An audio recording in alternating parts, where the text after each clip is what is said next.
mais c'est l'image du labyrinthe. Alors l'idée que nous avons, c'est que si on rentre dans un labyrinthe, c'est très dangereux, parce qu'on peut s'y perdre. Et si on se perd dans le labyrinthe, on ne peut plus s'y retrouver. Mhm. Alors, c'est une mauvaise approche qui est due au fait qu'on n'a pas compris ce qu'est le labyrinthe.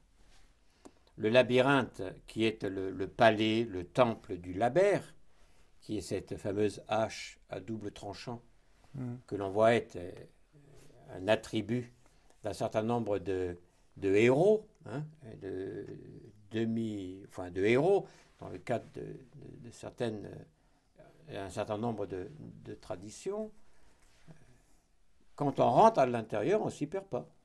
Pourquoi? Parce que c'est un chemin qui, si on le continue, malgré les apparentes méandres qui le constituent, Mhm. nous arrivons au centre du labyrinthe. Et une fois qu'on est arrivé au centre du labyrinthe, eh bien, il y a un chemin tout droit qui nous ramène à la sortie, qui est juste à côté de l'entrée par laquelle nous avons pu rentrer dans le labyrinthe. Autrement dit, le labyrinthe, on ne s'y perd jamais. Mhm. Là où on se perd, c'est un dédale. C'est la différence.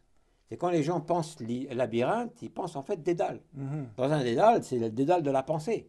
C'est-à-dire lorsque notre pensée est confuse, lorsque justement on n'en a pas appris ou qu'on n'a pas voulu apprendre, ou qu'on s'est arrêté à un certain moment dans cet art et cette science de la pensée. Il y a une certaine logique. Il faut apprendre la logique petit à petit. Il y a une architecture mentale, de la même manière qu'il y a une logique qui est celle du sentiment, qu'on retrouve par conséquent dans l'art, par exemple. Donc c'est tout cela qui est important. Cela veut dire que pour ne pas s'y perdre, eh bien, il faut y entrer avec méthode, Mhm. avec ordre.